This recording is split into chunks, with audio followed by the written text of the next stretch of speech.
We present to you GVG Checklist, the first of many in this series. However, today we'll be covering the basics of GVG, how to set it up, how it works, what to do as a leader, as a vice leader, all that good stuff.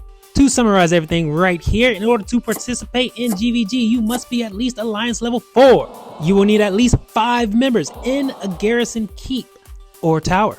Each season of GVG consists of 9 weeks, which is split into 3 different phases, right?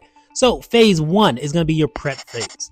So on Monday and Tuesday, you, as a member, a leader, or whoever, select a garrison. You get to place your defense and then you can register for GVG. Monday is important. It is like a free day. You can kind of double check your defense, double check your units for their gear, their artifacts, and you can swap everything around and then update everything that you need. Every member can go into a tower. However, only elites, vice leaders, and leaders can garrison central keeps. Tuesday is when everything kind of starts to get locked in, and you may not be able to start moving your units around.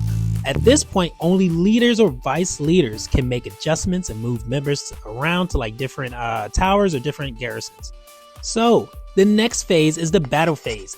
8 of those 9 weeks are going to be your battle phase for the most part. You're going to be seeing fights Wednesday through Saturday. You'll be fighting 2 different guilds for 2 days each.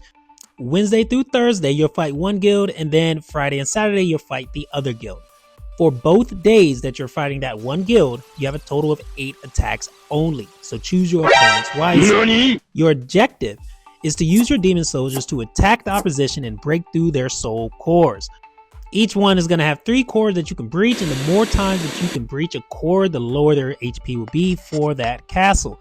Basically, you want a guild to breach more cores than the other guild. That's how you're going to win in like your GVGs and then get more points. So for the last phase is going to be the ranking and calculation phase.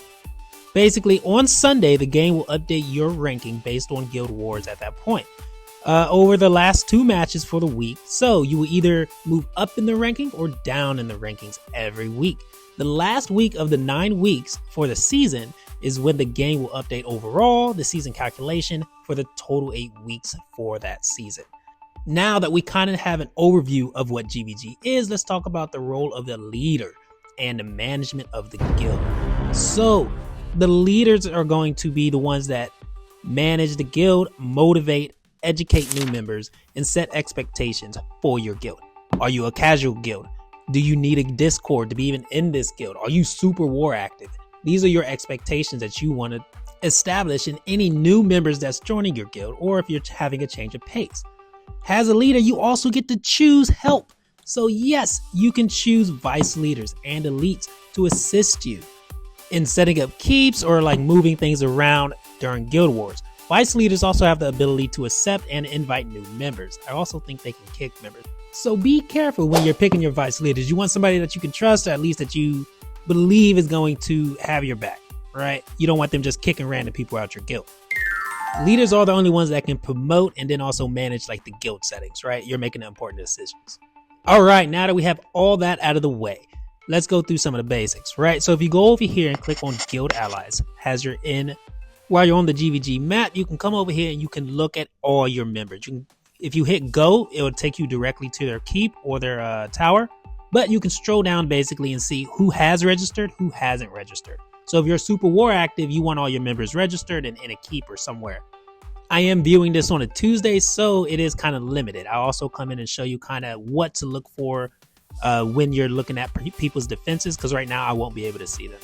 However, from this screen, you can go to the battle record. This will show everybody, but there's no fights right now. Personal record of just your fights, and then the contribution rankings. This is kind of who's doing the most in GVG, who's doing the less. I'm doing my part. I'm doing my part. I'm doing my part. I didn't do fucking just developing, right? So some people are going to have more wins and losses. So from that screen, you can also access the chat feature. This chat feature is actually really good. You just hit the little chat icon, and then from here, as you're managing, you can kind of go around and then give out directions. And I'll show you an example of that in a little bit once we start looking at defenses. Also, when you're here, you can hit the little rotation icon, and then you can move different members either to a keep or to a different tower. So say you want like maybe 2 really strong people in each of the strongholds. Stronghold 1, I don't want that person here. I kind of want to spread them out. Or You're too strong. Why are you here? I'm going to put you in the keep. And you should be in the keep and not the tower. This is up for the leaders and the vice leaders to decide. So, say you don't have a lot of strong members, but you have somebody that's in a tower and you want them in a keep instead.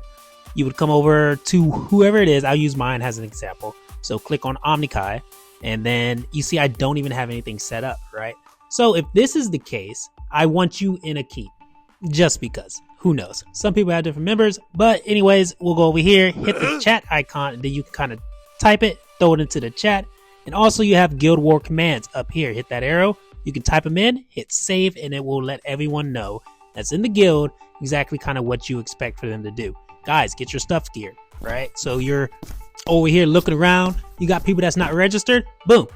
Mass message goes out. Get your stuff geared. You know what I mean? So yeah, it's a very functional use. So now we're going to the next day because I couldn't look at everybody's team specifically on Tuesday because that's kind of like the lock-in period, right? So this is actually, while you're in war, this is going to be the best time for you to go through all your members' defenses, kind of see how they're doing and what they can improve upon, especially placements of units on defense. So we'll hop into here. We got a couple people on fire. So we're going to go ahead and click on the defeated towers. Well, we'll check everybody for the most part. So that's mine. No one's attacked me yet, so I can't use mine. It kind of has like a reference. So let's look at my member right here, and he has some wins, which is great, but I don't think anyone attacked this. We did help set up this defense, but his other defense, his northerner defense, does still need work. So when you're looking at defenses that has like losing records, you want to see like, oh, was it an easy loss or was this something preventable? Because as a leader or has like a vice leader, what you want to do is kind of set your team up for success and mitigate the damage. So we'll go in here, we'll look at how his fight did, what lost. I can already tell you from the positionings that I know why he lost, but we're going to go through it for the first time. We'll take a look, and then that way as a vice leader or leader, I can see exactly what's wrong with this defense, and then I'll let him know like, hey, maybe if you just swap this position up, it'd be a little easier. So he goes in, he baits a couple of alts. He has a tank and the 2 axes following along. So right off the bat, I don't think that Hards is going to be able to survive. And look, Mari gets killed by the archers. So Mari's positioning, easy snipe, right? So maybe move Mari back in that back tile behind Valk, and at least she'll still be alive to help if he wants to keep using this team. I would honestly maybe just get another DPS unit and then just leave Maul as the crowd control unit where he's at if he wants to run this team. But that's something that I can see, and then I can be like, okay, let me just send him a message, and that can help him improve his GVG defense, and then I've done my job as a vice leader, right? All right, now that we're doing our due diligence as vice leaders, we'll go through, check a couple more defenses. Okay, this team does look good. It's set up well, but I would probably use, instead of Uridan, I would use an actual tank, right? But maybe his Uridan set up in a tank build. So maybe he knows what he's doing. So that's fine. And he does have some wins, so obviously he's geared somewhat correctly. So that's good. All right, we'll give him a pass. Don't really need to change it unless we're trying to move higher up in rankings in GVG. Then we're going to be trying to optimize our defenses. But right now, we're still a casual guild, and we're just, learning, and we're still having fun, right? And that is how our guild is run, EO. That's the guild that I'm in, and our leader has decided we are going to be a casual guild. We're going to have fun, but we are going to be competitive. Now, if you are in a guild and you're the leader and you want to be high strung with the GVG and go for all the leaderboards, then that's the guild that you're going to have to build. That's your responsibility as a leader, and then pick, vice leaders with the same mindset, and then they will also help you gear people for GVG, plan defenses. Like this defense right here, I would move Iovar. It's not in the correct positioning. Does he have some wins? Does he have a lot of losses? It does look like he has some losses. So this is something, if I want to really push in GVG, then I'll go in, I'll let him know, hey, let's move your defenses around and we can improve that. But if we're being a casual guild and we're kind of like, it's okay, he's got some wins, it's fine, then we'll let it go, right? So this is what you're going to have to decide as a leader, as a vice leader. How hard are you going to go into this when you see that other people's defenses are lacking, and then you need to make corrections? Because right here, we have a couple issues. Go through my checklist. Hey, check that video out. It's going to come out soon, and it'll show you kind of like what to look for when you're helping your guild members set up their defenses. But right here, we don't have a healer. We don't have a tank in the proper positioning. Units are too spaced out. And this is just giving up easy wins. So we're giving up wins, and that's not helping us in GVG. All right. Well, hopefully everybody learned something about what to do as a vice leader and as a leader, and to start setting yourself up for a GVG success. Guild versus guild. Good luck, everybody. Climb high in the ranks and be competitive. Omni Kai out.